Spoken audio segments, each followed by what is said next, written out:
Hi everyone, this is Colleen, and this is Haggy Reads for you. It is Wednesday, November 11th, 2015, and today I'm going to pick up where I left off last week with Mission of Eternity, the Zephyrus archives, and we are just starting Chapter 9. You must play all of your roles. A few dozen Judean men chanted, "Free the land!" while Hezreel posed in self-importance on his makeshift stage. Broad-featured and not particularly handsome, Hezreel nonetheless attracted people's attention through a dynamic personal magnetism. His black hair and beard grew so thick as to seem almost unnatural. Within the frame of his deeply tanned face, dark eyes gave the impression of attacking everything they saw. He wore a thin brown cloak over his off-white shirt and carried himself with an aggressive confidence.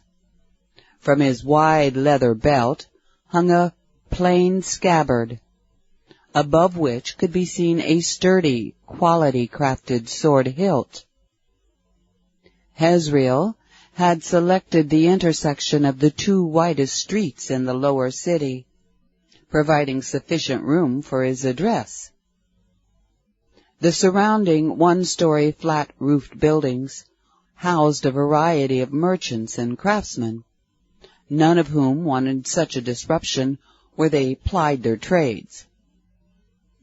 The stage consisted of 16 crates of the same size, arranged in a simple 4x4 square.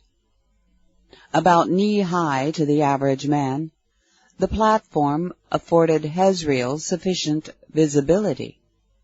A showman by nature, he could read his audience. He knew when the current wave of energy had nearly spent itself, and he carefully chose the moment for his next attack. "And now I'm going to get controversial."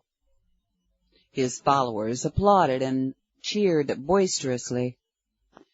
Hezreel possessed a natural theatrical voice, which easily carried into the streets without sounding strained, in spite of the general cacophony reverberating among the stone buildings. Judea is not Judean. All the land of Israel lies conquered. The Romans give us the illusion that we govern most of our own affairs. But as with everything else from the Romans, it's false. His men produced a few rumblings of agreement. Hezreel dramatically gestured as he orated, "We have the Herod family living in the palace up there in the upper city. But who are the Herods?" He paused, scanning his audience to gauge their attentiveness. "In the days of our grandfathers, the Herods migrated here from the debauched Hellenistic world. They weren't Hebrews. They were Idumeans, sons of Esau, not of Jacob. They conveniently converted to a questionable form of Judaism and usurped political power. Eventually, they solidified the power by selling out to the Romans. But the greater problem is that when they sold themselves out, they sold us out with them." Most of the Judean men shouted angrily. Fists were shaken in the air. A chant of "No more Herods!" rose and fell in the midst of the clamor. Hezreel raised the power and pitch of his voice. "It's all lies. It's all illusion. That's all the Romans and their minions know." A lesser wave of assent rumbled through the crowd. "To become a protectorate of Rome is to become a slave of Rome." A few passerbys stopped to listen. Hezreel took note of their presence and quickly discerned their leanings. He affected an air of reasonableness. The Romans gave us the illusion that we have our own religion, but up there at the temple, the affairs are run by a so-called high priest, who only holds that position because he was appointed by the Romans." A few shouts of agreement punctuated the groans of complaint. Before Hezreel could present his next argument, everyone's attention was drawn to a noisy disturbance in one of the streets behind his throng. A lot of shouts, a few screams, and the thunder of horses galloping across the cobblestones. Hezreel froze as a contingent of 9 Roman cavalrymen charged into the intersection in a narrow V formation, aiming directly for Hezreel. The Judean men who had constituted the intervening portion of Hezreel's audience now scrambled to evade the onrush. The man in the commander's uniform rode at the point, astride one of the most imposing Roman war horses Hezreel had ever seen. Impeccably trained, the chestnut horse named Ares came frighteningly close to trampling the last of the men to clear out of the way, but not a hoof touched anyone. The commander effortlessly brought the steed to a dancing halt at the front left corner of the little stage. To Hezreel, stage right. Hezreel did not flee, but backed off to the opposite corner at the rear of his platform. Within himself he scrambled in his own way, trying to recover from his fear and confusion, as well as cursing himself for being caught off guard. Hezreel wanted only his anger to show. The crowd quieted, shuffling to reposition themselves in their suddenly tighter space, watching eagerly. "You're Hezreel, I presume?" "Yes, I am." Trying to maintain his bravura, Hezreel eyed the perfect V formation of armed and armored Romans, who were now standing with their horses before them. No weapons had been drawn. Obviously, the Romans were putting on a show of their own. Since he had been addressed in Greek, Hezreel opted to respond accordingly. "And who are you?" "My name is Zephyrus." "You're the one and only Zephyrus?" asked Hezreel disdainfully. "I thought you were a secretary." The gestures and inflection that accompanied the word secretary reeked of dismissiveness.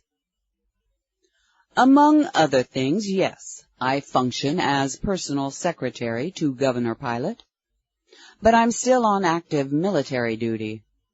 As long as people keep the peace, my military services are seldom required, and I take note of your contemptuous attitude toward my position." Leaning forward in the saddle, Zephyrus flared his nostrils. "It's never wise to underestimate an enemy." "So now you're identifying me as an enemy?" Hezreel asked. "No." Flourishing an open-handed gesture to the crowd on his right, Zephyrus declared, "You've been shouting in the streets of Judea that all Romans are your enemies. You have openly encouraged violent rebellion. It is you who have created the enmity." At this point, most of the usual noise in the area was hushed, and shopkeepers watched eagerly from their doorways. His failure to pin the antagonism on Zephyrus clearly irked Hezreel. Shaking a fist at the cavalrymen, he shrieked, "You don't belong here! This isn't your land! These are not your streets, you dogs!" The other 8 men, mounted, sat still. As Ares reared up and brought his front hooves down on the corner crate, smashing it, Zephyrus calmly rode along with the spirited dance that followed, leaving the crate completely flattened. Ares tossed his head around and made sounds that translated as derision. The crowd remained quiet. More than a few people felt eerily disconcerted that the war horse would so accurately act out the feelings of the rider. At a subtle word and touch from Zephyrus, Ares resumed his disciplined stance. Zephyrus glared at Hezreel with a practiced sneer. "I don't think I like your attitude, Hezreel." Hezreel gave no response. His attention was drawn to a growing commotion in the street to his left. In the direction toward which Zephyrus had previously motioned, as a pre-arranged signal, 20 legionnaires marched into the intersection. Although the legionnaires made a much slower approach than the dramatic entrance of the cavalry, it produced the same effect. The crowd parted and excited whispers filled the air. At the front of the formation marched a pair of centurions. When Hezreel recognized Longinus, he quailed within. The human lion stalked its prey, and Hezreel realized that he himself was the prey. For the first time, it could be read on Hezreel's face that he felt threatened. The idea finally dawned on him that he might actually be in trouble. His previously blustering followers would do nothing to help, and would abandon him to face adversity alone. He tried to diminish the debilitating sense of dread he felt burgeoning within him. As the patrol of Roman infantrymen halted at the right front corner of the stage, to Hezreel, stage left, Zephyrus returned the salutes of the legionnaires.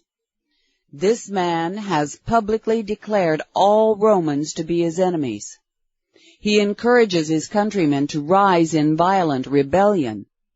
It might be wise to determine if he's guilty of sedition." "That's absurd!" shouted Hezreel. The tension and higher pitch of his voice belied his desperation. Zephyrus gestured around at the crowd. "You have preached your doctrine of invective and rebellion in front of hundreds of witnesses. And now you want us to believe you don't seek the expunging of the Roman government in Judea? Don't insult our intelligence." Although no one could see or hear any form of command from Zephyrus, Ares reared up again and repeated his earlier performance, crushing another crate. When Ares settled back down, Zephyrus continued, "We know of more than a dozen groups that conduct themselves much like your own, Hezreel. All of you agree on only one thing, and that's the violent removal of the Romans. What none of you can agree on is who will rule Judea when the Romans are gone. So tell us, Hezreel, who would rule Judea if you succeeded in your little revolt? You even publicly call for the downfall of the Herods. So who would become king of Judea? You?" Hezreel held his hands out wide. "I've never made any claim to kingship." The voice of Zephyrus rang out coldly. "But you have proclaimed that you should govern the country. The leaders of the other factions believe they should run the country. Do you think we haven't infiltrated your crowds to ascertain your intentions? You may not pretend to kingship now. But what about later? Not that it would matter. Even if you organized an uprising strong enough to expel the Romans occupying the province, the empire would assemble an army capable of leveling all of Judea to make an example of her. None of us wants that." He again indicated the entire assemblage. "Most of your own people don't want that." Zephyrus gestured more widely to include the shops. "The reasonable businessmen of the community don't want your violence in their streets, much less the reprisal that would result from your insurrection. But that doesn't seem to matter to you. Perhaps the only thing you really care about is the notion of Jezreel governing Judea. At a nod from Zephyrus, Longinus leapt onto the front corner crate and glared at Jezreel. A murmur of excitement rippled through the audience. Jezreel swallowed hard. He could not bring himself to look directly at Longinus. The physical intimidation factor overshadowed all else, and Jezreel lost his heart for further debate. Ares pranced about a bit more, but did not smash any crates. "I'm losing my patience with you, Jezreel," Zephyrus threatened. Ares resumed his disciplined posture. "Perhaps it would be best if you explained your position to the governor himself. Governor Pilate is a gracious man. I'm sure he would give you a fair hearing." The circulating whispers created a hissing sound in the air. Zephyrus allowed the agitated energy to spend itself, then leered at Jezreel. "Longinus, arrest this man on charges of sedition against Rome." Before Longinus had completed his first step toward Jezreel, the voice of Roshaiah rang out, "Longinus, hold!" Roshaiah nimbly bounded onto the stage between Longinus and Jezreel. "Belay that order." Longinus gave Roshaiah a quick nod, stood back, and looked at Zephyrus. The crowd's level of anticipation became palpable. No one could predict the actions of the three officers confronting Jezreel. By this time, the crowd had grown substantially. The only murmurs came from the back, where new onlookers tried to comprehend the situation. The apparent imposition of the second centurion inspired plenty of speculation in people's minds, but no one voiced anything. They watched in rapt silence as the cavalry commander sat unperturbed. The fact that his order for arrest was belayed merely seemed to amuse him. Roshaiah briefly bowed his head to Zephyrus. "Sir, rather than arresting Jezreel, perhaps I could talk some sense into him." Zephyrus barked a laugh in obvious derision. "I don't know that such a thing could be possible, but I admire your idealism and confidence, Roshaiah." Excited commentary went swirling in undertones throughout the crowd, all coming from those who had not recognized Roshaiah. These people now realized they were being treated to a spectacle involving three famous Roman officers. Not even the players at the amphitheater could match the quality of this performance. A glimmer of hope rose in Jezreel. "You're Roshaiah?" Roshaiah ignored the question. He kept his gaze focused on Zephyrus, who appeared to be considering Roshaiah's proposal. People often said Jezreel never knew when to keep his mouth shut, and he proceeded to support such a view of himself. "Wait a minute." Pointing at Zephyrus, he asked Roshaiah, "Don't you outrank him? You're the chief centurion, aren't you?" Roshaiah slowly turned his head and scowled at Jezreel. "As Primus Pilus, I command the legions. But by appointment from Tiberius Caesar himself, Zephyrus occupies the high rank of tribune. He ranks second only to our prefect, Governor Pilate. Technically, it could be said that the procurator outranks the tribune, but we are not concerned with minor technicalities.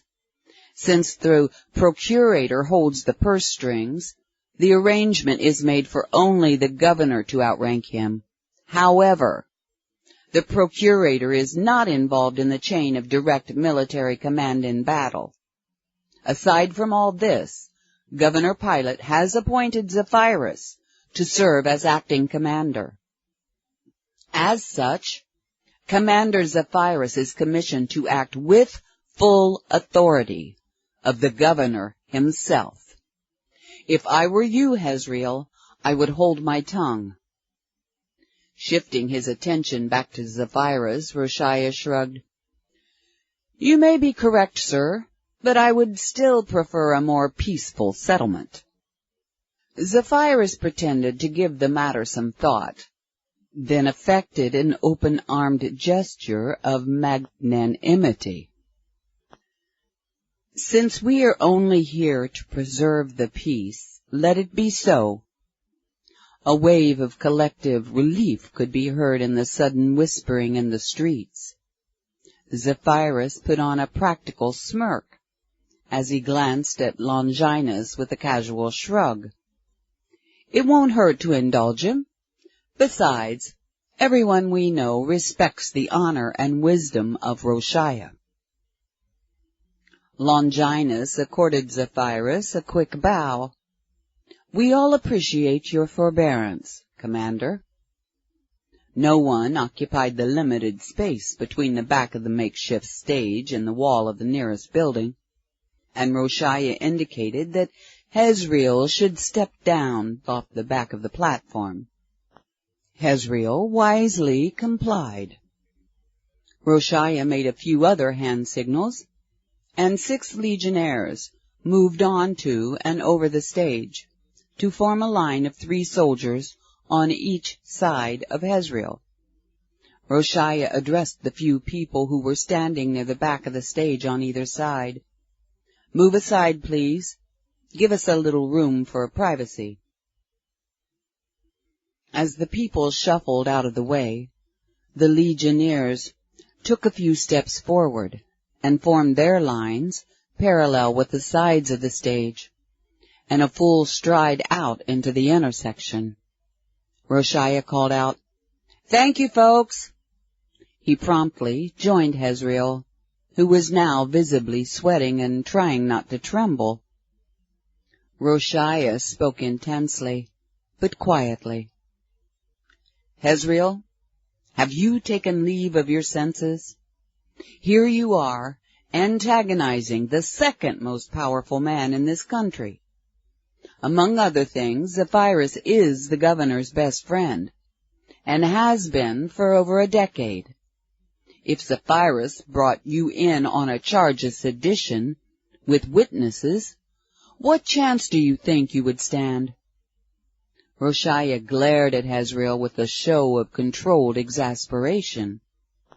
"Don't you understand that sedition against Rome carries the death penalty? And at that, it's death by crucifixion." Dragging out the word crucifixion, Roshaiah watched Hezreel's eyes to make sure it was clearly understood that this would entail an extremely slow, torturous death. And if Governor Pilate were to order you to be crucified for sedition, do you think Herod would intercede on his behalf? Do you think Herod is not aware of your tirades against him and his family? I cannot only assure you that he knows, but that he has decided to take action against you.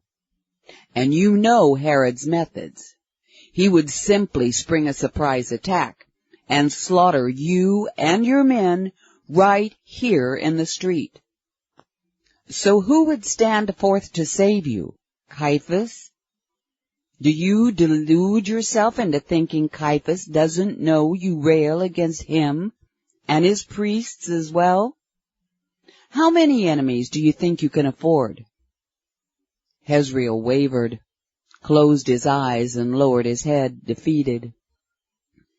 Quiet commentary raced through the crowd as people saw the sagging shoulders and the bowed head, accentuated by contrast with the perfect posture of Roshaiah. "You need a subtler approach, Hezreel," Roshaiah growled. "And if you don't agree to my terms, I'll turn you over to Zephyrus." and you can take it for granted that your followers won't challenge the legions on your behalf. All you need do is look around right now and see how thoroughly cowed your men are. And if you agree to my terms and later betray me, I will personally track you down and lead the legions against you and your men. As each moment passed, Roshiah liked Hezreel less and less. Hezreel's unspoken seething, sullen resentment became progressively more grating. "It's not that I don't understand your sentiments," Roshiah continued. "It's merely that I find your methods unacceptable. I was born and raised here. I'm a faithful Hebrew. I grew up among the Sadducees. But I will honor my Roman father as well as my Judean mother, and I will keep the peace." Hezreel finally spoke, but without looking up to make eye contact. In a breathy voice, hoarse and strained, he asked, "What are your terms?" "Simply that you will no longer express your political opinions in public," Roshiah responded. "Say what you want in private, but keep it strictly private." Hezreel nodded, accepting his fate. He suddenly realized what his body language was communicating to the people, so he cleared his throat and straightened his shoulders. He nodded more energetically with a forced smile. "I'll give you my hand on it, Roshiah." They clasped hands, and Roshiah instructed him, "You stay down here." Hopping onto one of the crates, Roshiah addressed Zephyrus in a clear voice that everyone could hear. "We've reached an agreement, Commander. We will not press charges against him, and Hezreel promises he will stop expressing his political opinions in public altogether. I have taken his word and his hand on this promise, and I will assume personal responsibility for enforcing the agreement." Zephyrus pretended to weigh the matter, while he was actually waiting for the chatter of the crowd to diminish. His impromptu script had been flawlessly executed. Feeling exceptionally pleased with himself, he had no trouble displaying a beneficent smile for the audience. "So be it." A mix of applause, cheering, and exuberant commentary filled the air. At a signal from Zephyrus, Longinus barked his orders to the legionnaires in front of the stage. "Stack these crates against the wall over there, and then form up, and set the remains of the broken crates over there as well." As Longinus dropped back to the ground in front of the stage, Roshiah did the same at the rear. "Hezreel, it would be best if you waited here until this detail is finished. Then we'll leave you in peace." The legionnaires hustled at their tasks, and Zephyrus danced Ares around to face the opposite direction. Zephyrus and Ares walked between the first pair of cavalrymen in the V formation, who then turned inward and fell in line 2 abreast behind Zephyrus and Ares.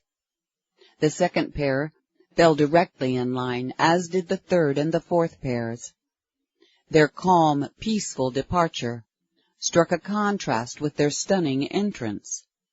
All 9 cavalrymen smiled as they nodded in acknowledgment of people in the crowd, saying, "Have a good day, folks."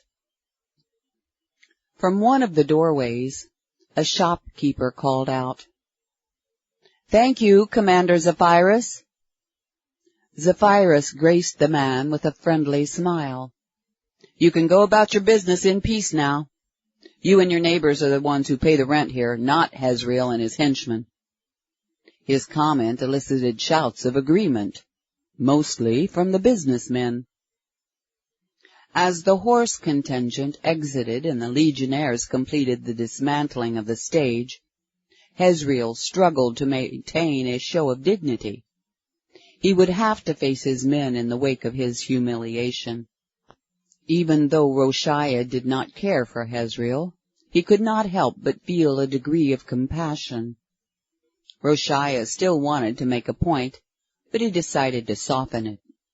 Hezreel, do you realize how close you just came to death? Maybe at this time tomorrow, wherever you are, you might reflect on this and ask yourself if you'd rather be in the process of getting nailed to a cross. I know you're passionate about your idealism, but you might want to temper it with some realism. Roshiah turned and walked away. Taking his place at the head of his patrol, he called back to Hezreel, "Keep the peace, brother." In the warmth of the afternoon, the double doors of the praetorium sat open. Zephyrus trotted across the courtyard. He often admired the beauty of the white alabaster pillars and other features of the complex, but now he concentrated on only two things: rendering his report to Pontius and playing in the bath with Eumelia.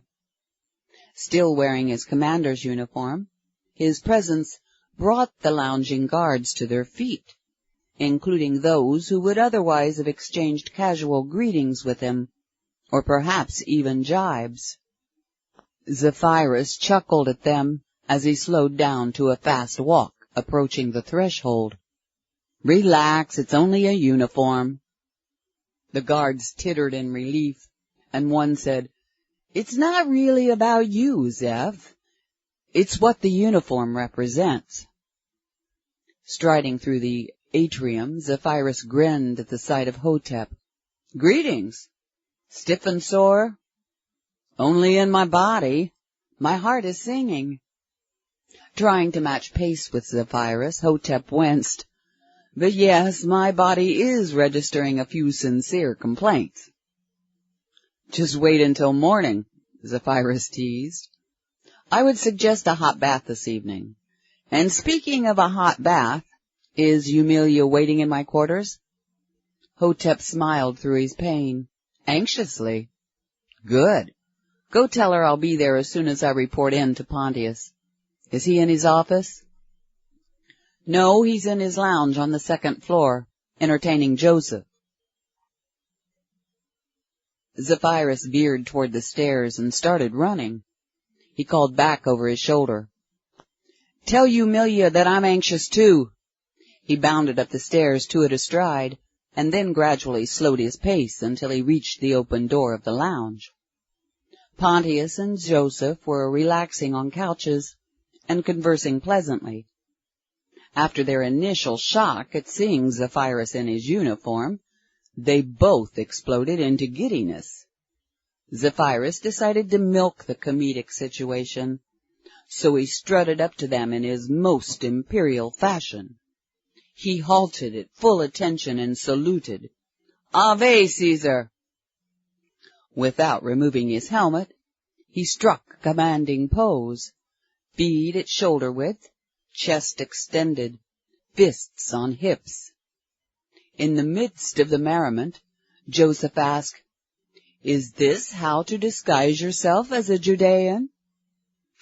"Subtlety, my friend. Subtlety is the hallmark of the effective infiltrator." Pontius fell back on his couch and playfully moaned, "Oh, the mission has failed. We're doomed." "Well, if you don't mind," Zephyrus chided them, "I've had a busy afternoon out there, saving the Pax Romana." Since neither Pontius nor Joseph had any idea what had transpired in the lower city, they took the comment as nothing more than a typical joke from Zephyrus. Joseph clutched his chest and dramatically teased, "Oh, thank God! Great hero! I feel so much safer now. I was afraid all my investments had been lost." Zephyrus tilted his head back and looked down his nose at Joseph. "Close enough, but fear not, all is well." Sighing vocally after his bout of laughter, Pontius gestured toward the uniform. Zeph? Is there some reason for this? Zephyrus relaxed in his casual posture and gave Pontius his customary look that made it clear to his friend that he was not joking. Actually, I rode with a patrol down into the lower city to help Longinus and Roshia preserve the Pax Romana. Pontius quickly altered his posture and facial expression, becoming a picture of complete focus and concern. What on earth happened? Zephyrus removed his helmet and flopped onto a nearby chair. He dazzled Joseph and Pontius as he outlined the entire story of the early afternoon's adventure. And so, if you don't mind, I'm desperately in need of a bath, and my favorite slave girl is waiting in my quarters for me. By all means, go and play, Pontius told him. But don't play too long, Joseph cautioned him. We need to head out for the Magdalene residence right at sundown, and I need to get you properly attired. He pointed to a few stacks of neatly folded clothing on a nearby table. Some costuming for your new act. Zephyrus rose to his feet, gauging his current time frame. He pursed his lips and shook his head. At least the days are getting longer now, but not long enough. Curious timing of today's events. He put his helmet back on and started walking toward the door. This won't merely be a costume change. After what I did out there this afternoon, this presents an intriguing change of character. Not to mention, after what you're going to do in the bath, Pontius joked. You'll go directly from frolicking with your slave girl to visiting Yeshua and Martha. Zephyrus paused in the doorway, considering the reality of what Pontius had inferred. Zephyrus tilted his head and closed his eyes. His mind swirled in confusion as he contrasted images of Martha and Eumelia. With a shrug and a smirk, Zephyrus asked, "What would life be without challenges?" He crossed his eyes, pretended to scratch his helmet, and strutted off towards his quarters. In the hallway near his room, he slowed his pace, contemplating what his favorite old druid had taught him in his youth. He suddenly staggered and braced himself against a wall. Zephyrus found himself engulfed in a stark vision of the old man, as the full remembrance of his last encounter with Dewan flooded his consciousness. All of life is a stage play, Numerius. Life calls upon each of us to play many roles. Undue attachment to any role will inhibit your ability to play the next one. And if the next role life assigns you to play is the role of warrior, the inhibition could become your bane.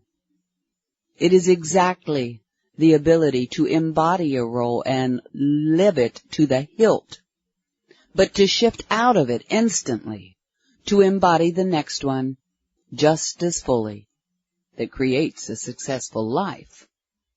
When the bard spins his tales, does he not act out every character believably? Zephyrus could vaguely feel his body pressing itself against the wall, while lowering itself to the floor of the hallway. A controlled motion over which he could exercise no control. He could still hear the voice of Dewan clearly. Listen carefully, Numerius. We all have a variety of personalities within us. You are an old soul, my young friend, even older than I. You have lived many, many lives in this world, and you are still every one of those people you have ever been throughout the ages. At their auspicious times, the most prominent of those personalities will emerge to play their appointed roles in your life. Some will guide you, some will save you, some will nourish you. Zephyrus could sense his body sitting on the floor, leaning back against the wall with legs outstretched. But he more profoundly felt the gentle hand of Dewan touching the side of his face. "You are special, Numerius. I cannot pierce the dark veil of your future, because your path carries you far and away into strange lands and situations beyond my ken. Our world is dying, Numerius. The Romans are killing it." A tear wended its way downward through the wrinkles of Dewan's cheek. "I can see the Roman engineers who destroy our forests. I can see them raping the bodies of our dryads. I can see the masses of logs floating down our rivers to the sea. The Romans will use the corpses of our forest friends to bloat the dark empire." Dewan withdrew his hand and placed it over his own heart. "I can see you riding downstream on those logs. You hop from one to the other. In the same way you will hop from roll to roll to roll on your life's journey. Life will not stand still for you, any more than those logs in the river." Dewan stepped back and pointed eastward. "Your path leads through the entire length of the Dark Empire, and I cannot see clearly into that Stygian morass. But I know that your path will carry you to a more brilliant light than any of us has ever known." Dewan's eyes bored into him. "The darkness will try to extinguish that light." Dewan's voice dropped in volume and pitch as it elevated its intensity. "You cannot allow the darkness to succeed, Numerius. You must play all of your roles without judgment and without hesitation. You must follow that light, and you must guide that light. It leads to a love I have never imagined. I will come back to you, Numerius. I will help you." Zephyrus remembered wanting to ask Dewan what he meant about following yet guiding the light. But young Numerius had been stunned into silence by the overwhelming thrust of energy from Dewan. The old man had never spoken with such passion. In the hallway, Zephyrus began picking himself up from the floor. He remembered aching for comprehension as Dewan walked away into the forest. The memory had haunted Zephyrus through the years, because Dewan had turned back and said something even more confusing. The last thing Numerius ever heard the Druid say. The following morning, Numerius fell into total shock at the news that Dewan had died in his sleep. Dewan never came back as promised, and his help was lost. Numerius could not recall Dewan's final puzzling statement, and there was no one alive he could ask. Shuffling rather clumsily, Zephyrus took the advice of Dewan to heart. Although still in uniform, he dropped the role of warrior and embraced the role of lover. The realization of his limited time frame struck him, so he hustled along the hallway and rushed through the door of his quarters. Eumelia gasped in fright and fell back against the wall, hands over her heart. Her startled expression slipped into a mix of relief and amazement. "Zeph! You scared me half to death." Confused for a moment, Zephyrus glanced down at his chainmail cuirass. "Oh, the uniform." He looked back at Eumelia with a silly grin. "Sorry, I guess you've never seen me in this role." He removed his helmet and set it on his writing table. Eumelia pushed her petite frame away from the wall and approached him slowly, peering at him curiously. "What's happening, Zeph? There's a seriousness in you that I'm not accustomed to seeing. Is something wrong?" Unstrapping pieces of his armor, he explained, "We had a problem in the lower city, so I needed to ride down there and run some serious intimidation tactics. But at least we averted the need for violence, for now anyway. Some of the fanatics were getting too radical." He hung his belt on the hook, appreciating the artisanship of the scabbard that held his sword. He turned back to Eumelia with a reflective gaze. "Eumelia, you seem to be a talented girl. Do you think you could play a variety of roles in life?" "Well, yes. In a way, I do it all the time." She absently stroked her long, smooth black hair. Relieved at seeing Zephyrus ease out of his warrior role, she smiled impishly. "My good behavior as a slave is only an act I put on for survival." Her dark brown eyes brightened, and her deep olive complexion waxed into radiance. "I become a completely different person when I'm with you.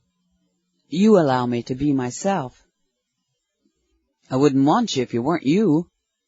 A knowing smile emerged from Zephyrus, and his blue eyes widened as they looked into Emilia's.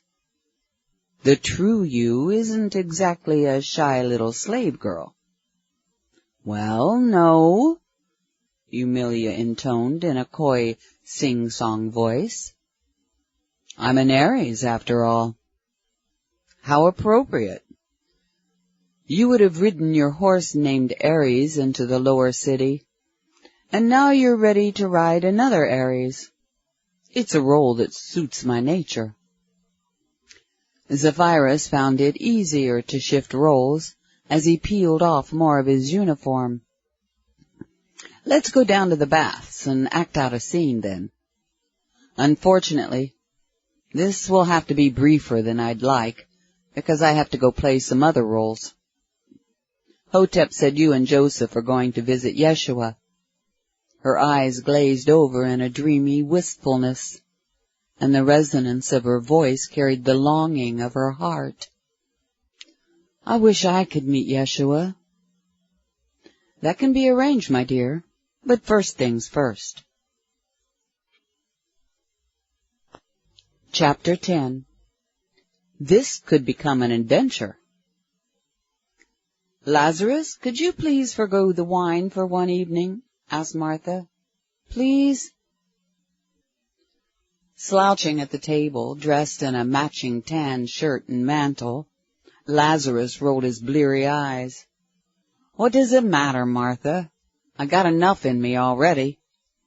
"Good, thank you." She grabbed the wineskin from the table and glided toward the pantry, the folds of her light blue robe undulating in her wake. Lazarus cocked his head in puzzlement. "Martha, why are you doing this?" He blinked and scratched his head. "I'm never a belligerent drunk, and you know it. I get my work done every day, and I like my wine when everything's completed. And besides, I didn't say anything about being finished." Martha's voice carried out from the pantry. "Lazarus, I'm taking you at your own words exactly." She reappeared in the doorway smiling. As soon as she saw the bafflement on her brother's face, she started giggling. She sighed and then spoke softly, slowly, and carefully. "You said you already had enough wine in you. I'm simply taking you at your word, and I concur. You already have enough in you, so you don't need any more." Lazarus took a moment to process her words. His jaw waggled and then hung open. He stared at her in disbelief, and then spoke through a silly grin. "That's not what I meant." They snickered at each other, and she walked over and sat in the chair next to him, brimming with love and compassion. "Please, dear." She leaned over and kissed him on the cheek, gazing into his dark eyes as she ran her fingers through his black mane. "The sun is setting, and I want my brother conscious for this auspicious evening."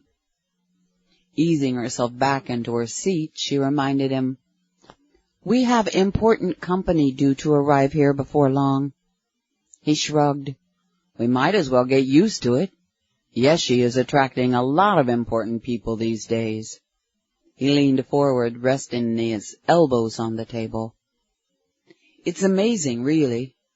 Do you realize that only a few days ago we had the personal secretary of Governor Pilate himself sitting right here at this very table with us?" "Yes, dear, I'm aware of that," Martha humored him.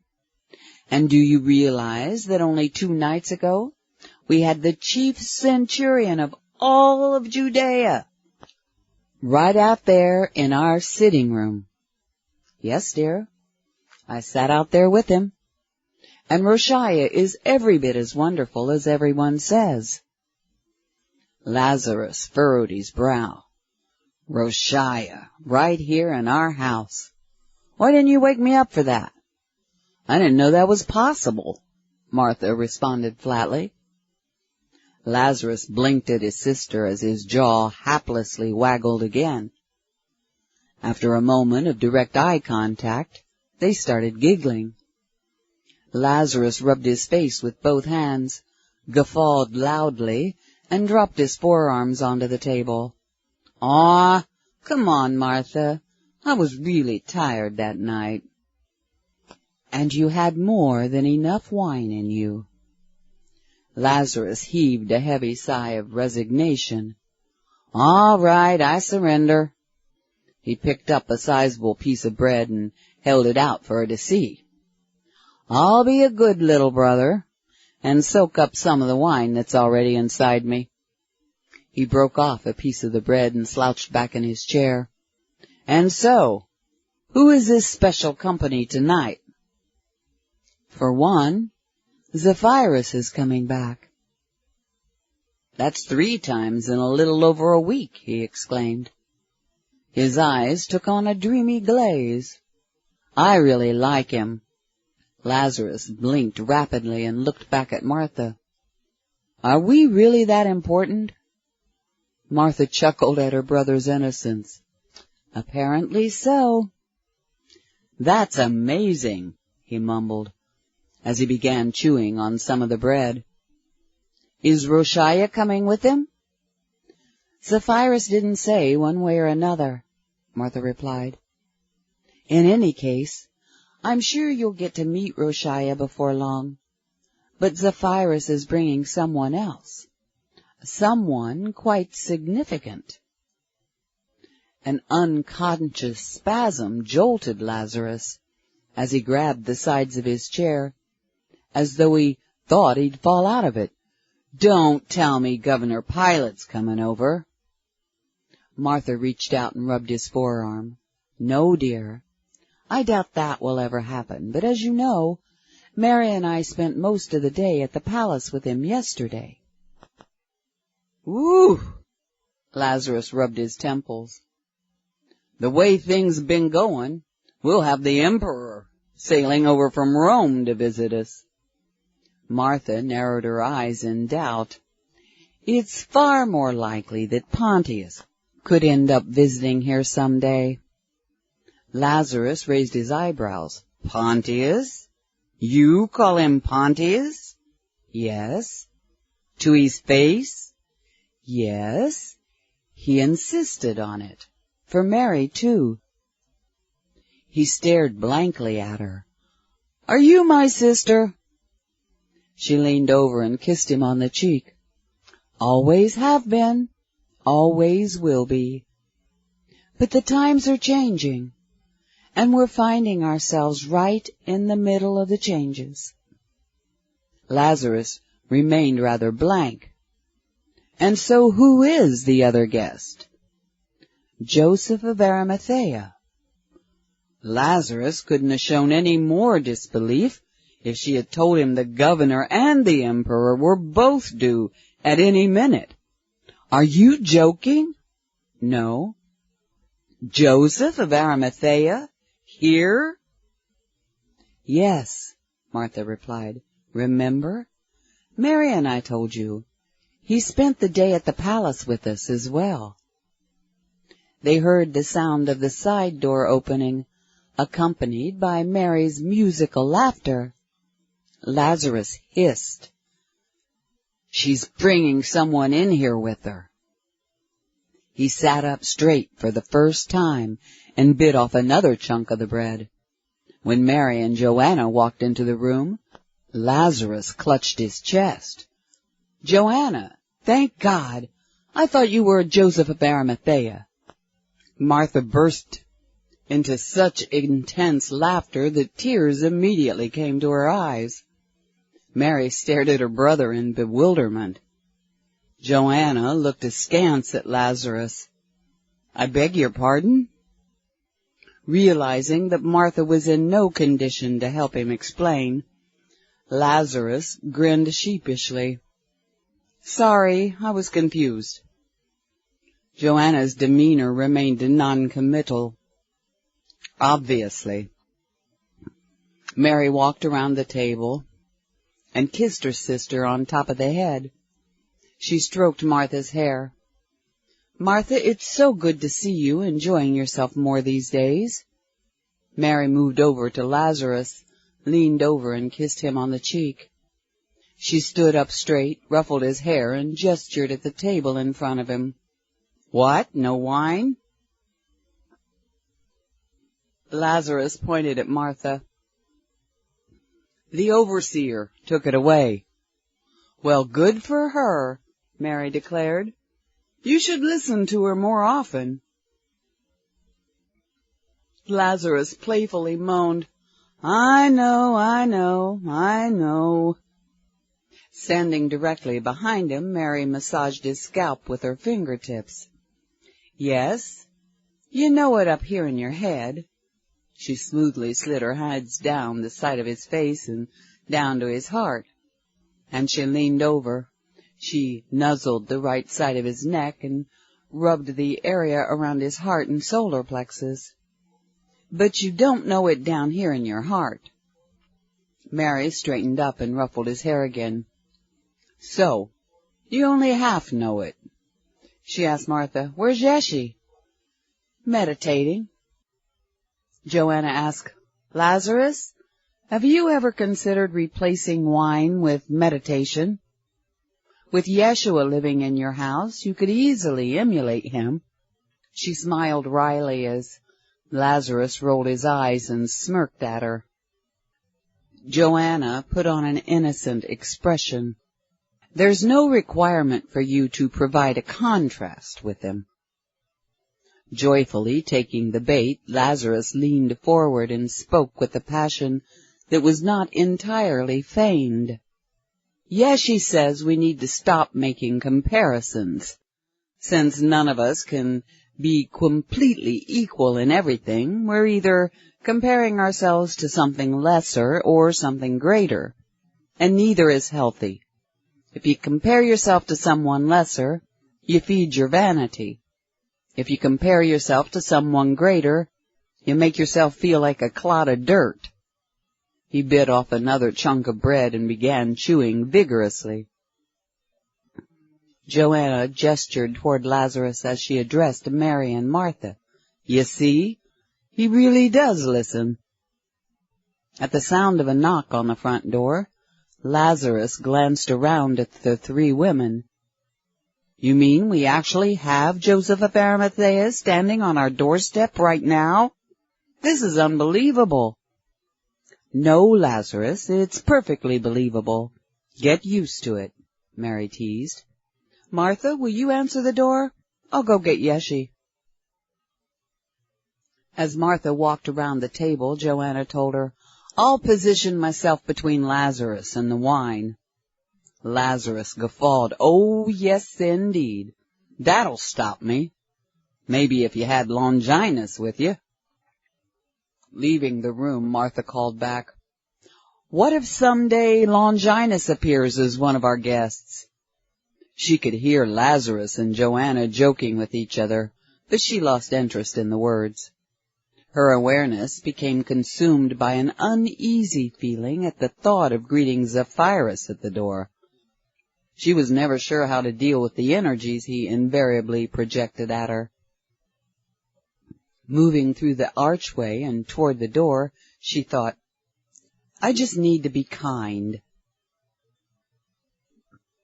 She swung the door open and involuntarily fell back a step at the sight of Zephyrus. He appeared so shy and awkward, grinning weakly in self-consciousness, illuminated by the single lamp in the sitting room. She giggled and placed a hand over her heart. "Oh my! I see Joseph is already outfitting you." She placed her hand over her mouth in a futile attempt to keep herself from expressing her amusement. "He looks like an innocent little boy."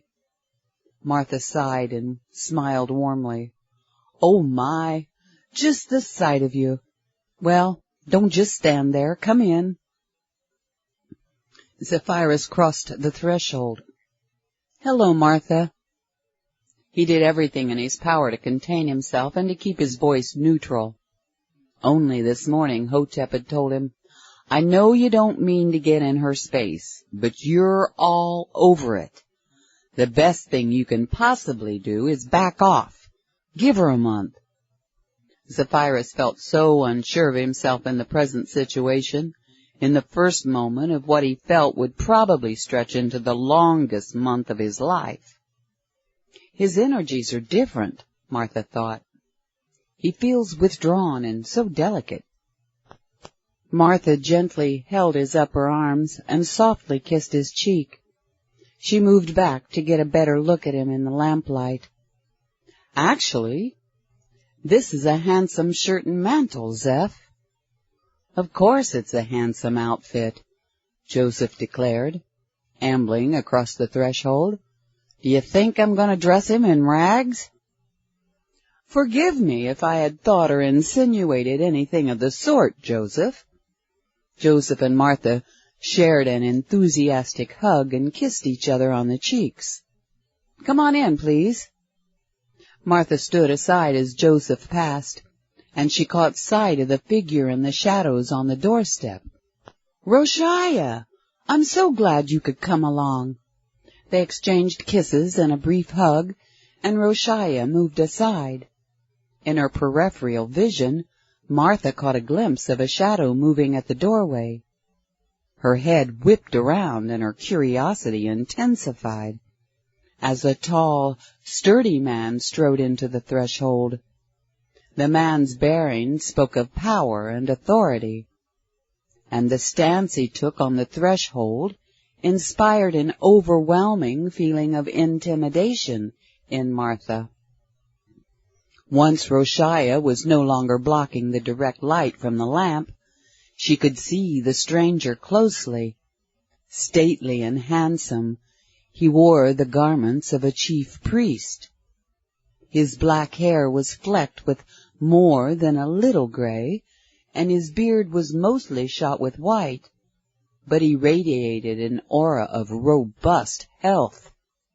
His deep brown eyes made it clear that in spite of his age, his vision remained perfectly sharp. Martha could read into his countenance, a man who always meant business. From behind, Joseph laid a gentle hand of reassurance on Martha's back. "Martha, I'd like you to meet my friend Nicodemus. He's my only true friend on the entire council." Her eyes brightened. "Well, I've certainly heard of you, Nicodemus. Welcome."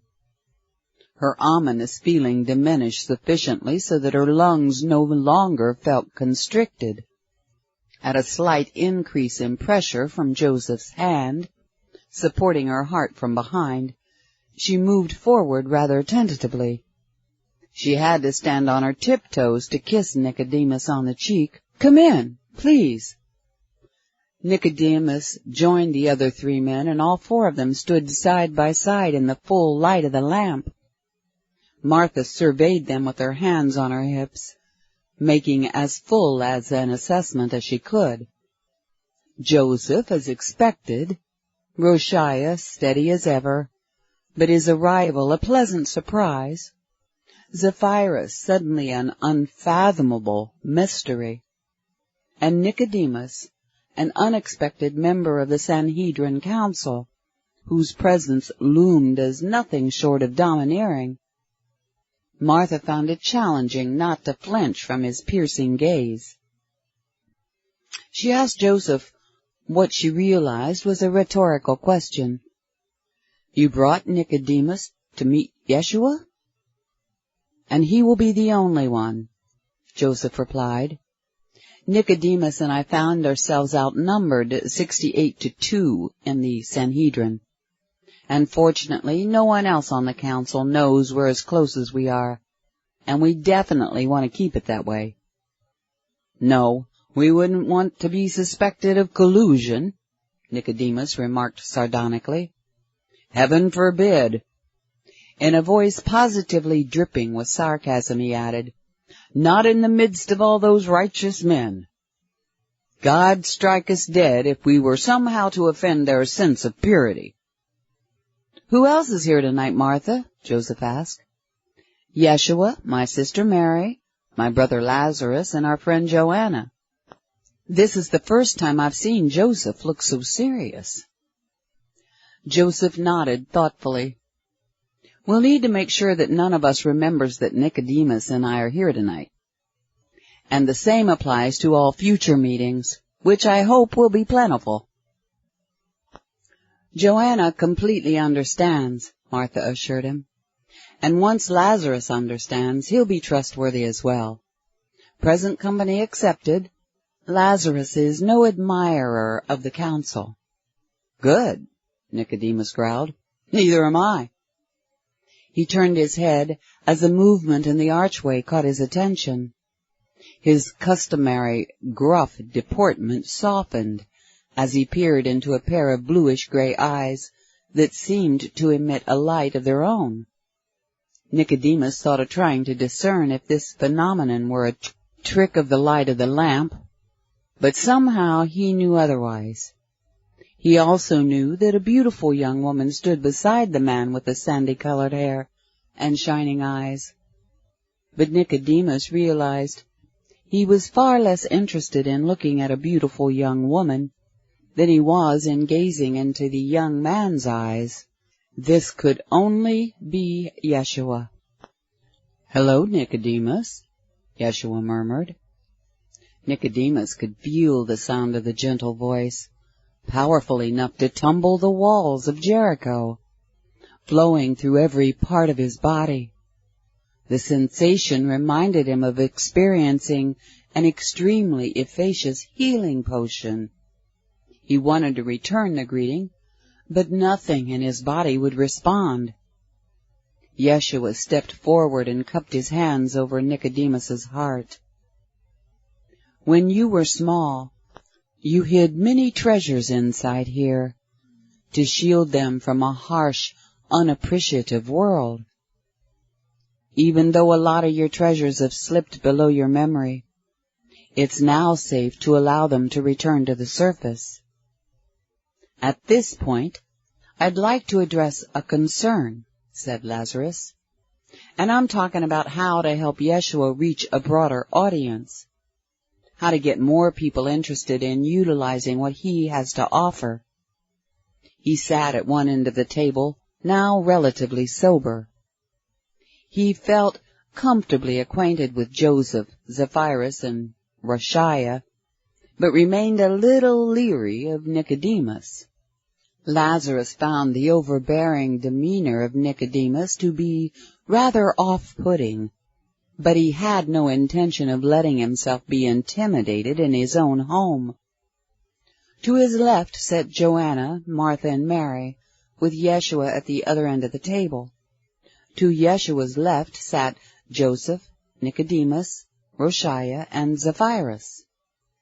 and how to inspire people to take a truly sincere interest. Mary added, "And you're right, Lazarus. We want people who will apply the teachings and not merely philosophize about them the way Saul and his friends do. I'd like to see the quality of students increase as well as the quantity." Motioning to the 4 men on his right, Lazarus observed, "The quality is clearly improving, Mary. Consider the august quality of our guests right here at the table with us. 2 members of the Sanhedrin Council, one a famous healer, the other a powerful merchant. We also have the chief centurion, whose name is becoming synonymous with integrity throughout the country." He swung his hand to his immediate right and smiled at Zephyrus.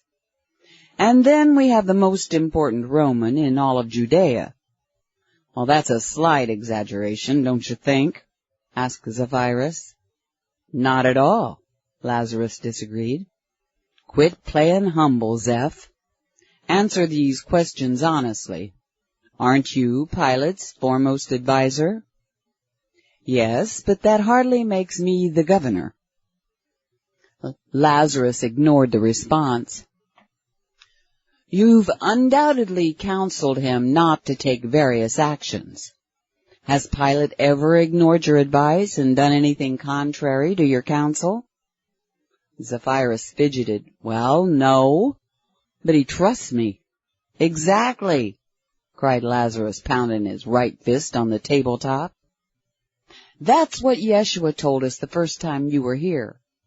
He trusts your judgment implicitly in everything. That's what Yeshi said.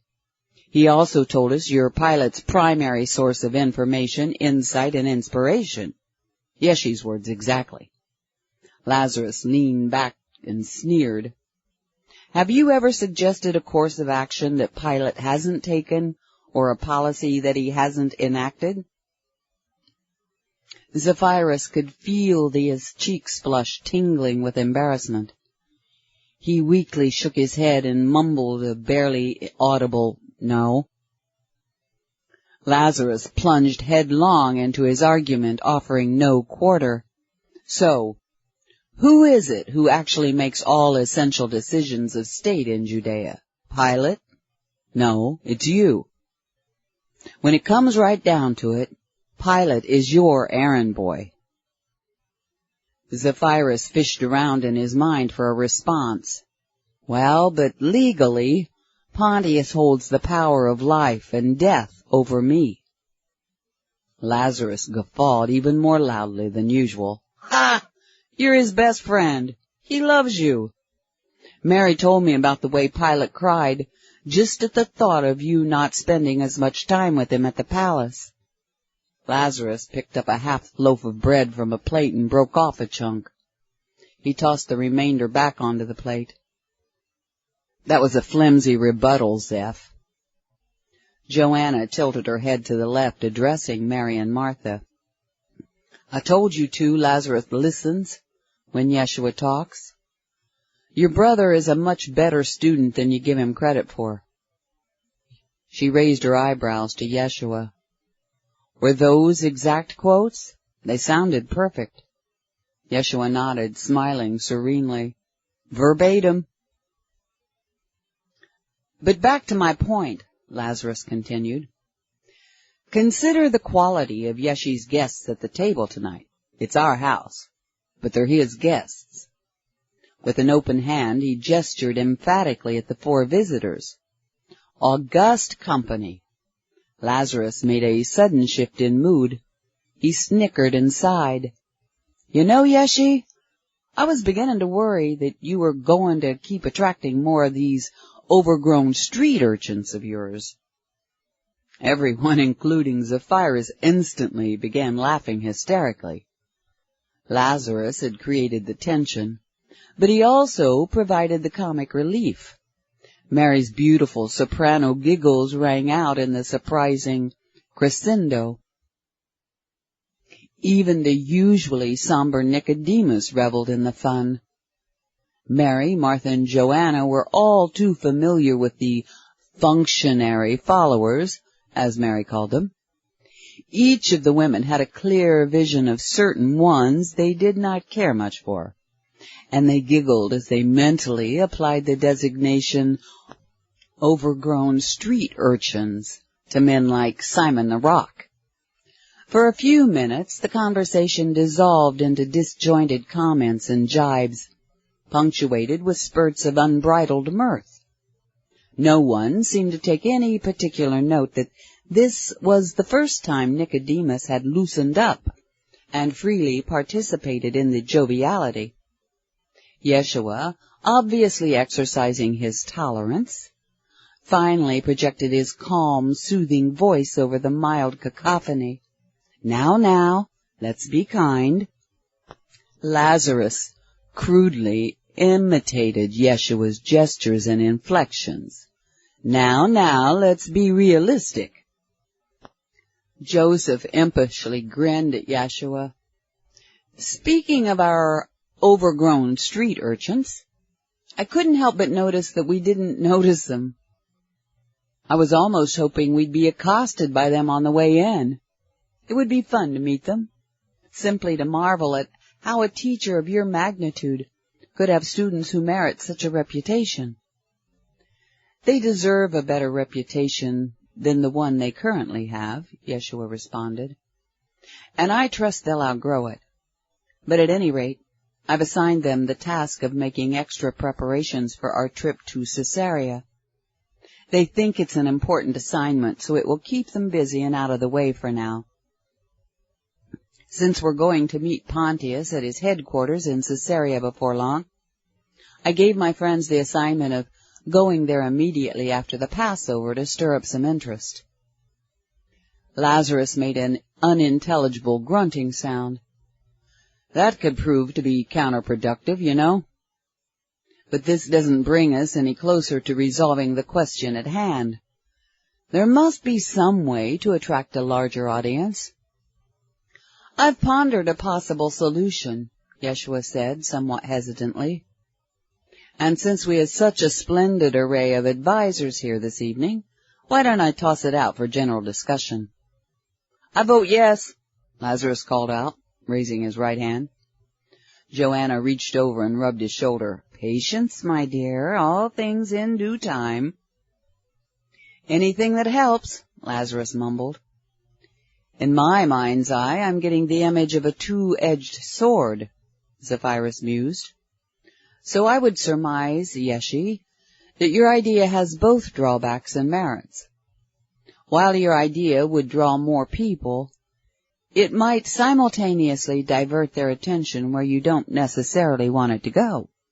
Excellent, Zeph, Yeshua exclaimed. That succinctly describes the predicament. I'm contemplating a trade-off, as Joseph would call it.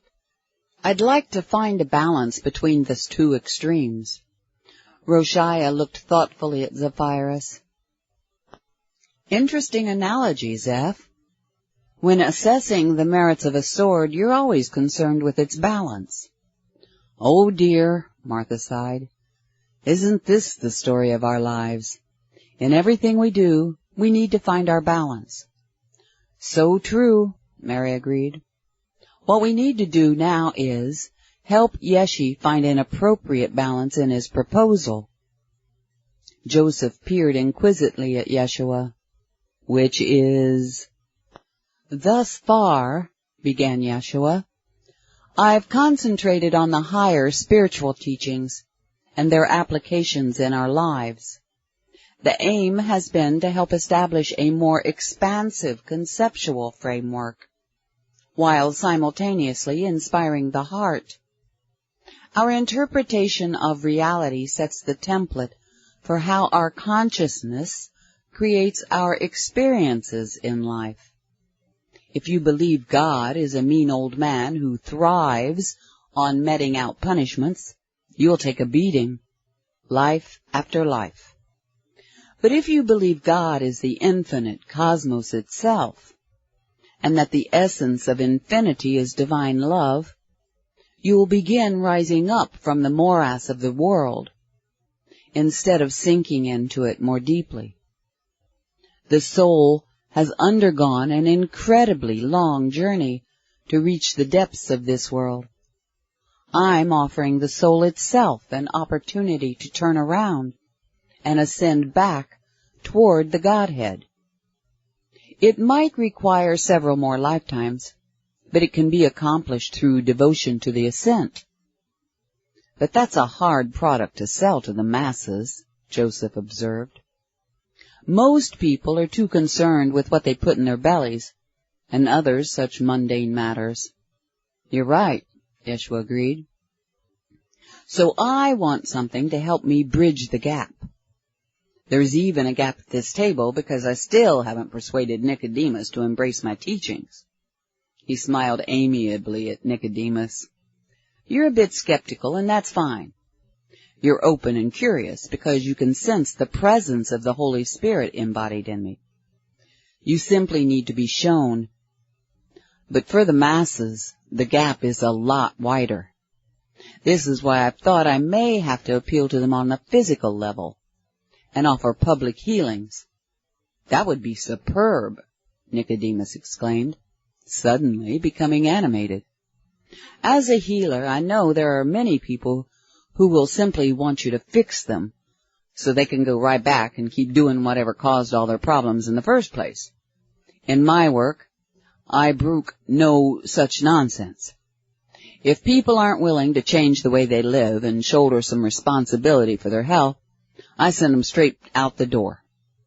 But for a lot of people, your healing work would serve as a bridge into your other teachings. You would certainly get crowds, Joseph acknowledged. Healing would become a popular commodity in the spiritual marketplace. And in the midst of those crowds, Yeshua continued, we could find more of the people we're looking for. I like your approach, Nicodemus. We're looking for people who are willing to cross the bridge, to enter into a new way of life. I want to inspire those people to seek the source of the healing, and even learn the healing techniques. An inarticulate sound erupted from Nicodemus as his passion emerged all over his countenance. Yeshua, I would be your first and most ardent pupil. I would give anything to learn directly from you. My understanding is that you've studied with masters in Egypt, Persia, and India. And he's Yeshua, Martha emphasized. And while he was living in India, masters came from the Far East so they could share their knowledge with him. Some were already there, waiting for him when he arrived, and others were traveling to meet him. They had spiritually perceived that a great avatar had come to the earth. They knew exactly when and where he would be found. For years, they poured their knowledge and wisdom into this vessel, sitting right here at the table with us. Nicodemus, murmured the soft voice of Joanna, you're also sharing the table with 3 women who have been his devoted pupils for more than 2 years. We would love to welcome you into the fold. I'm reasonably close to your age, and I've studied much of what you've studied. I can guarantee that once you begin training with Yeshua, your life and your work will advance to a higher level. I'm grateful you came here tonight. With a coy smile, she added, we could probably become quite an education for each other. And we'll be conscientious about making special arrangements for you, Nicodemus, Martha promised. We can't allow the council or the other priests to find out what you're doing. We have neutral meeting places where you can come and go without anyone suspecting anything. I feel comfortable enough with the situation now to tell you that you could have come to the house tonight through a secret entrance. We have a system of underground passageways. In the future, you can even come here in the daytime. This could become an adventure, Lazarus noted, especially for both of you council members. As you undoubtedly know, Joseph, our family owns a lot of properties. Joseph nodded, smiling wryly. Yes, I tend to keep track of who owns what in Judea. Are you familiar with our block of shops here in Jerusalem? Asked Lazarus. Yes, replied Joseph. You see, I have a habit of asking proprietors who their landlords are. Several years ago, I became intrigued when I worked my way down a street, hearing the Magdalenes, the Magdalenes, the Magdalenes. I got the same answer all the way around the block. Lazarus grinned slyly. Did you know there's a property inside that block, only accessible through the back of one of our shops? A look of wonderment crept over Joseph's features. Well, if you're ever interested in selling— In the midst of the ensuing round of humorous responses, Nicodemus leaned to his right and gave Joseph a friendly push. Maintaining a frolicsome smirk, Lazarus waited until the chatter diminished enough so he would not have to raise his voice to be heard. In your dreams, Joseph. It never hurts to dream, Joseph asseverated. Right. Yeshi? Yeshi nodded. Without your dreams, you're nothing more than the walking dead. Roshiah glanced over at Nicodemus and Joseph. You two could be seen going in and out of the shops without raising any suspicion. I think this presents a viable solution, if we could use that hidden property. There are other meeting places as well, Mary assured him, and we know all the secret passages. It would be wiser if we moved our meetings around. She smiled at Joseph. You may not want to go to the well too often. Nicodemus furrowed his forehead. You must have a trustworthy tenant in that one shop. Can I ask what shop it is? There's always an odd chance that I'm familiar with it. You are, Martha plainly stated. In fact, you are a long-time customer. And since you've already walked in and out of there plenty of times, it wouldn't raise any suspicion. Nicodemus finished for her. But there's an element of this I find rather disconcerting.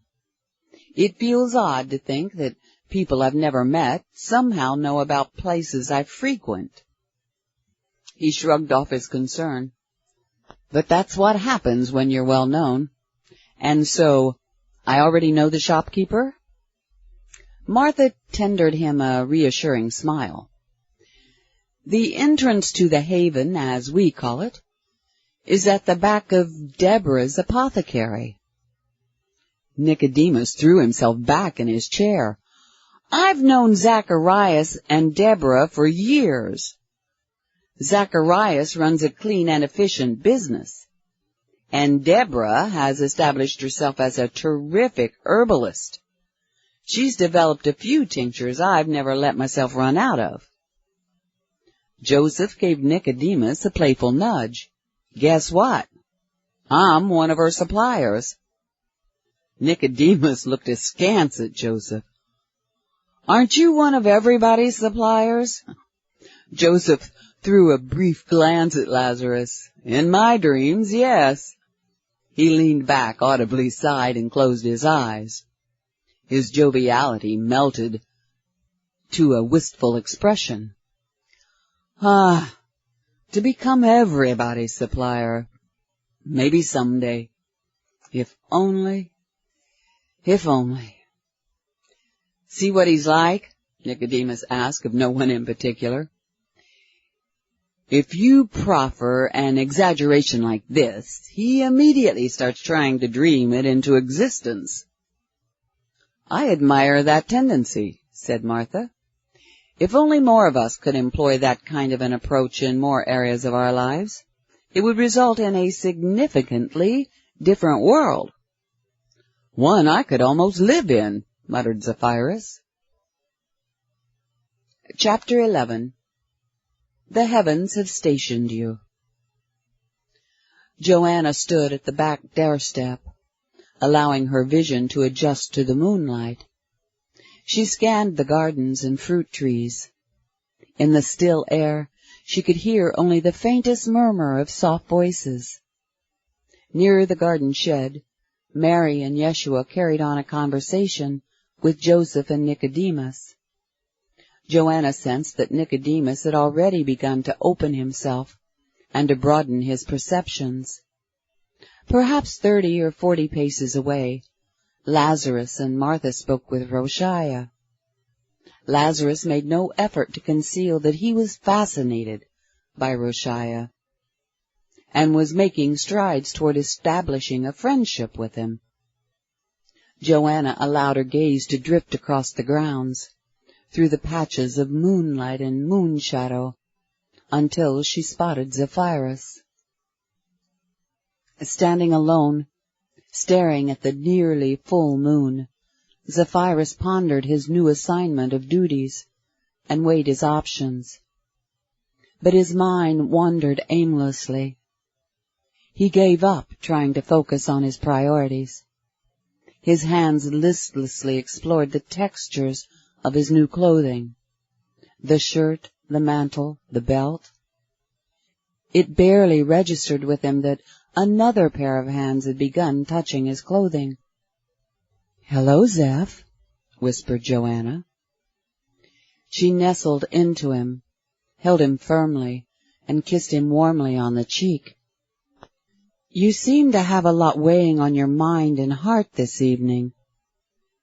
Zephyrus returned the embrace and allowed himself to connect with Joanna. "I suppose I'm being a bit obvious about it. Would you like a little help?" "Desperately." She drew back and held his right hand in both of hers. "There's a bench right over there. Let's take a seat, and we'll talk until the others are ready to go back inside." He followed her through the moonlight. As they sat down side by side, he started to speak, but realized that if he did not know what to think or feel, he had even less of an idea what to say. He sighed and leaned back, and Joanna snuggled up to him, resting her head on his right shoulder. "You have a pure heart, Zeph, but it's wounded." He surprised himself with the gentleness of his voice and the tender feeling it expressed. "Isn't everybody's?" "To varying degrees, yes," she acknowledged. "But some of us have done more healing of the heart than others."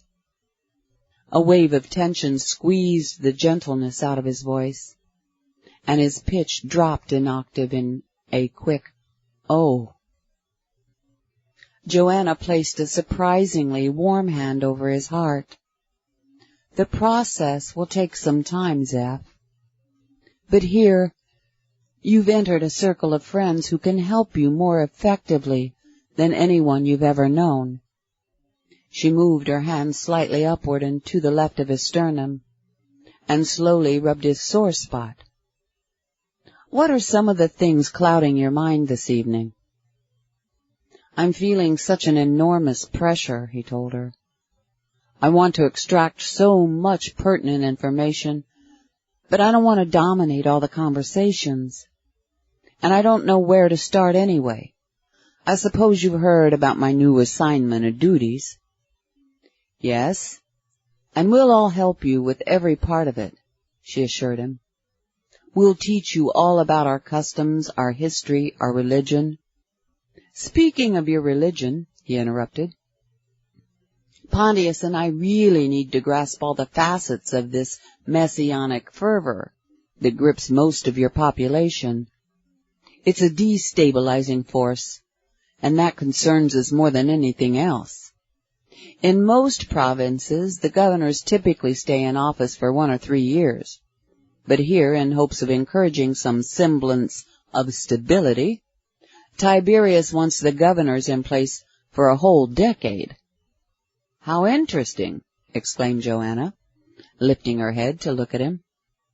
"I hadn't heard about this, but now that you mention it, I guess Governor Gratus was here for 10 years. So this means you'll be around for at least a decade. And then I would imagine you would be free to decide for yourself whether you want to stay or leave. She knowingly smiled and added, I'll be sure to tell Martha. Zephyrus had no way to hide the spasms that rocked his body. He quickly glanced at Joanna and then rolled his eyes and sighed, I guess I've been pretty obvious about Martha, too. You've only known her for a few days, so you really don't know very much about her.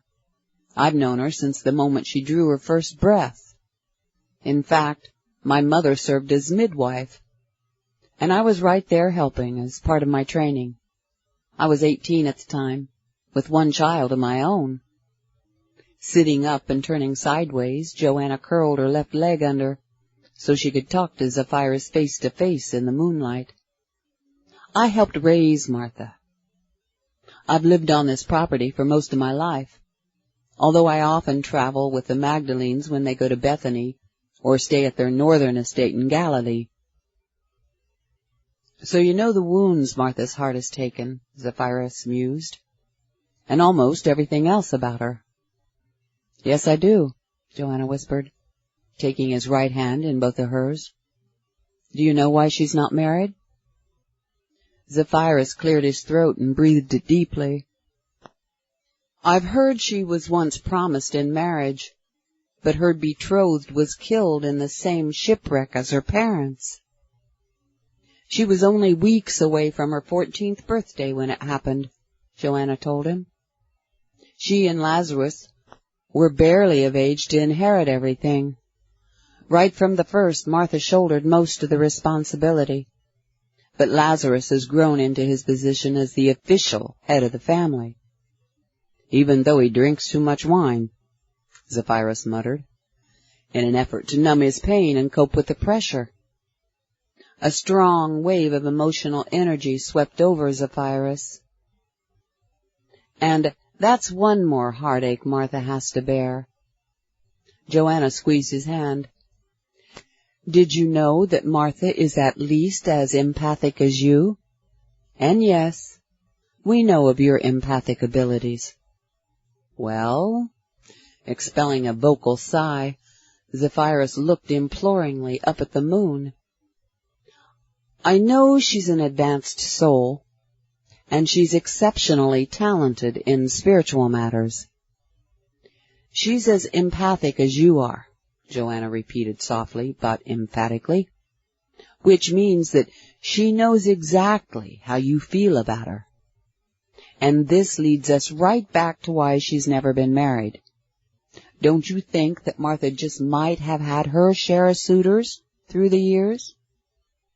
It's been over a decade since the shipwreck. Zephyrus chuckled softly and brought his gaze back to Joanna. I would imagine it would be like ants marching to honey, and yet there doesn't seem to be any such activity, so she must have done something powerful to discourage it. And your experience thus far? Joanna probed. Oh! The question caught Zephyrus off guard. His eyes darted around awkwardly. Well, so far it's not anything. I would call a stone wall, but, well, it has the same overall effect, I guess. His chest felt as though it wanted to cave in, so he drew another deep breath and let it out in a controlled sigh. He shook his head lamely. I don't understand it. I don't understand myself. I don't understand anything. Martha fell in love with her freedom, Joanna explained. Her extraordinary circumstances gave her a rare gift, a life of choice, even in marital matters. Lazarus is legally the head of the family, and he would never dream of forcing either of his sisters to do anything they didn't want to do. I can see that in him, said Zephyrus.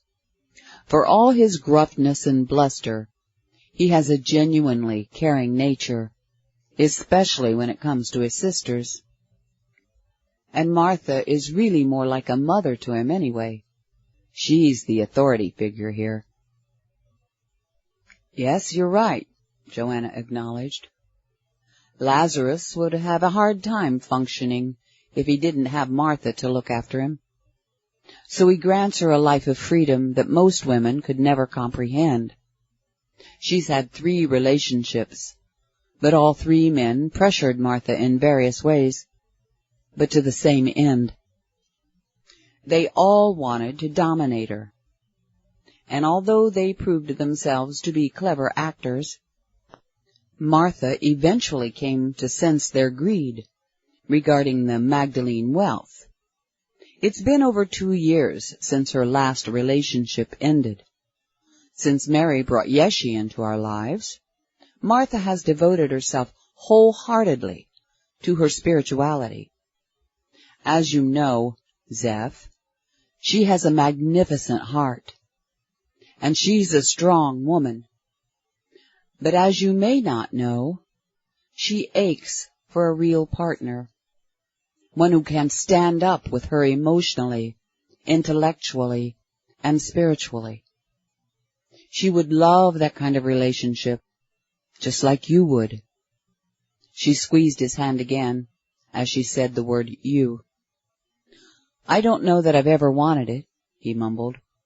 Oh, yes you have, and yes you do, Joanna stated with an authoritative air. Her tone indicated it would be useless trying to debate the matter. You've simply never believed it was possible, so you buried your desire deep inside yourself and pretended it wasn't there. Martha is the first woman you've ever met who could stir that part of you back to life. And see, you're so confused after meeting her because you're maintaining your state of denial. It's as though your thoughts and your feelings are suddenly living in different worlds. Or on different planets, added Zephyrus, looking up at a portion of the sky far enough away from the moon so he could see the stars clearly. Has Yeshua told you about stars and planets? Yes, Joanna replied with gentle firmness in her voice. So meeting Martha has awakened your innermost desire for a deep, meaningful relationship with a woman. And since you're not letting go of your denial, your thoughts and feelings are living on separate planets. Your denial is the issue, Zeph. Don't evade.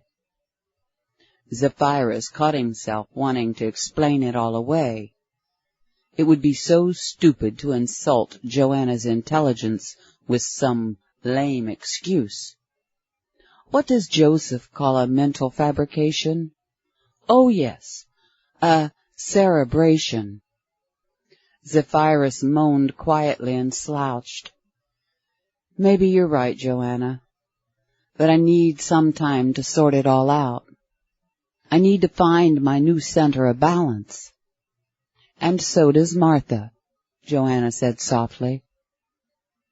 And there's no maybe involved for either of you. Still facing him, she scooted forward on the bench so they could be touching. She laid her left hand on his shoulder and placed her right hand over his heart. A comforting heat radiated from her palms. But meanwhile, dear, you really need to sort out your priorities, like mastering Aramaic with an accent, becoming assimilated into our culture, and learning all about what you call messianic fervor.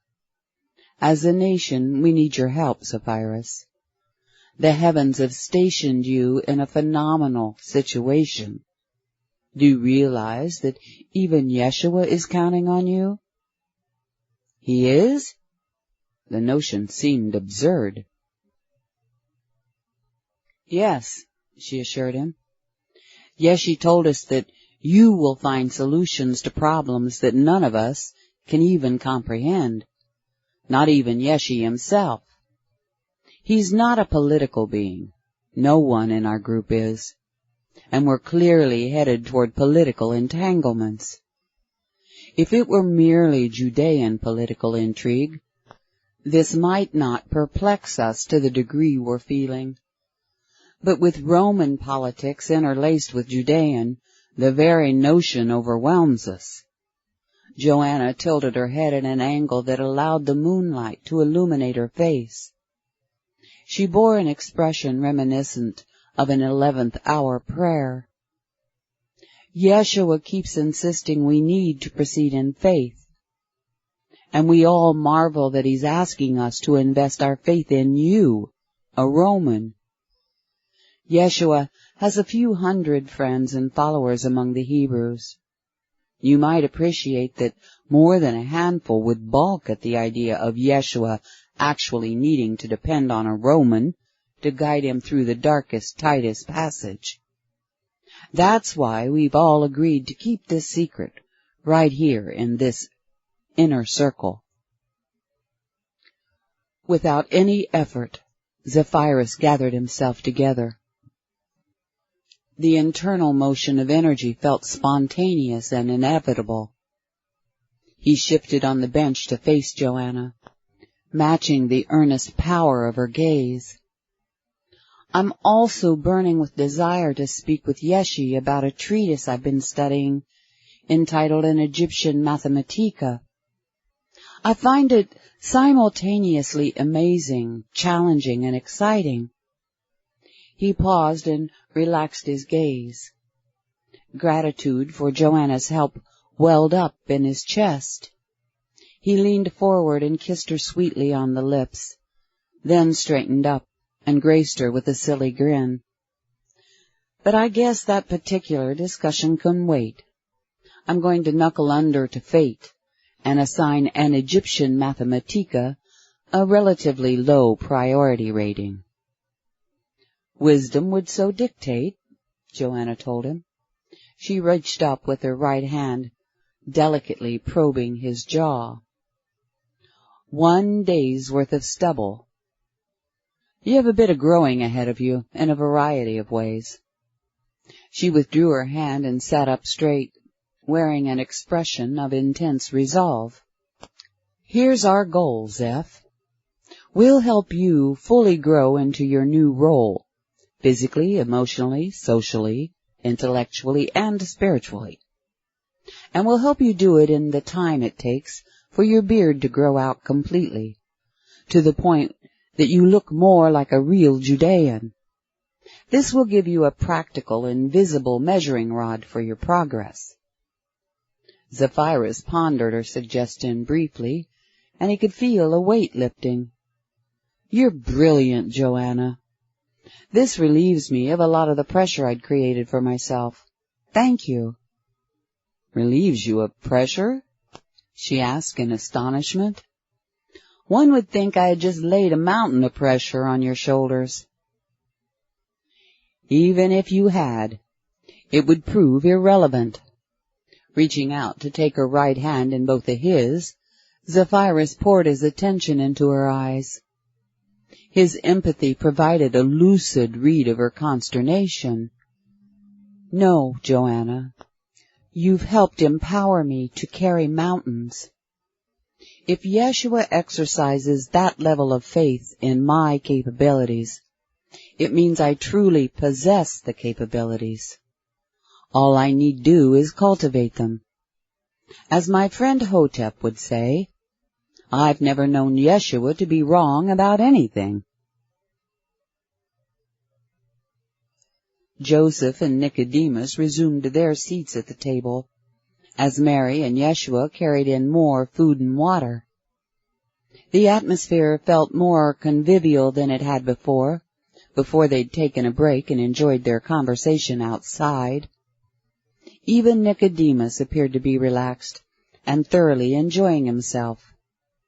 Yeshua sat down feeling invigorated and inspired.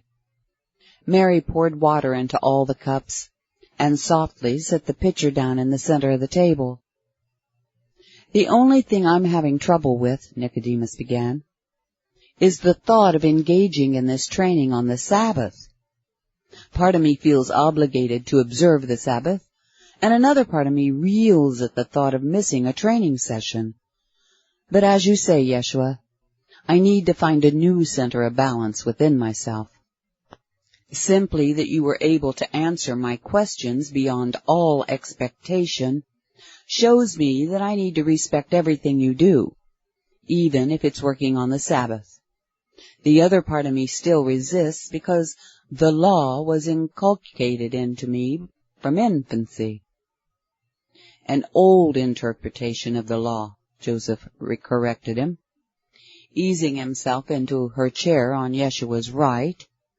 Mary asked Nicodemus, "Do you know why the Sabbath was originally introduced into the old law?" Whereas Nicodemus would have previously expounded without hesitation, he caught himself in the middle of his first word. All sudden tightness in his chest surprised him. Cause. He paused and lolled his head to the right to make eye contact with Joseph, who promptly threw himself back in his chair, chortling at the sight of Nicodemus hesitating. Yeshua chuckled along with Joseph. Nicodemus drummed his fingers on the table, taking a deep breath to steady himself. He looked askance at Joseph. "Now, if my dear friend Joseph will indulge me for a moment, I will reluctantly acknowledge that I was taught that we were to honor God's process of creation, to work 6 days and rest on the seventh. But then, we were all taught the same thing, except perhaps for Yeshua." He found verification to that effect in Yeshua's eyes. Shifting his gaze to Mary, Nicodemus continued, "But what I see in the eyes of young Mary is that there may have been another reason." "Brace yourself, Nicodemus," Joseph teased. "I don't have to brace myself because I'm always open to any reasonable excuse to ignore the old rules. Not the law, Nicodemus, but all the excessive rules that the Pharisees have attached to the law." Joseph relaxed back in his chair, vocalizing a sigh of delight. "Mary, I have a feeling I'm going to love what you have to say, not only because it will further relieve me of the guilt associated with religious burdens I was raised to carry, but because I know you'll be correct." As Nicodemus shot a doubtful look his way, Joseph reached over with his left hand and clapped Nicodemus on the shoulder. "Consider this, my friend. Mary will not be sharing anything that hasn't been either learned from or confirmed by Yeshua. Besides, just look at the expression on her face. She knows. And she knows she knows." Another glance into Yeshua's eyes told Nicodemus that Joseph was correct. Nicodemus leaned forward, resting his forearms on the table. Closing his eyes, he slowed his breathing and inwardly prepared for yet another conceptual boundary to be expanded. He opened his eyes to meet Mary's. "I'm ready to be enlightened." Mary opted to take a gentle, affirming approach. "Considering how well educated you are, in addition to your well-earned renown as a healer, we might readily understand that the Mosaic Law contains a lot of instructions that have a thoroughly practical application." "Certainly," Nicodemus agreed. "And since you've presented this the way you have, you're seeking confirmation that I know that a considerable portion of the law comprises both dietary and sanitary codes. The law was intended to improve the quality of daily life for the people." Mary asked, "And how important are appropriate sleep and rest?" "Absolutely imperative," he answered instantly. But suddenly Nicodemus twitched, flinched from Mary's eyes, and slumped back in his chair. He slowly raised his eyes to meet hers again. "Now, wait. I see where you're going with this. You're about to inform us that the observance of the Sabbath was intended to ensure a certain amount of rest, which would periodically allow the people's bodies to recover from their labors. This particular teaching has been handed down as part of the oral traditions along our family lines, Mary continued. Our family has been wealthy for many generations, and therefore we've always had servants and workers of all sorts. Our parents told us about the terribly severe taskmasters who abounded in the old days. They often worked their slaves to an early death and overworked their hired hands. But the law of the Sabbath guaranteed that no one would ever be forced to work every single day, not even the slaves. So consider the spirit and the intent of the law first and foremost, which in this case would support the health and well-being of the people. All righty, I'm going to have to stop there, and I know that it's, well, you don't know, but I know, it's not at the end of a paragraph or the end of a chapter or anything, but I'm going to have to stop there. And then I'll pick it up next week, and perhaps I'll go back just a little bit to kind of work our way back into this. So, I hope you're enjoying this as much as I am. And I thank you all for listening, and I thank all of you in the chat. And for now, I'll say goodnight, and see y'all later. Thanks for listening. Bye now.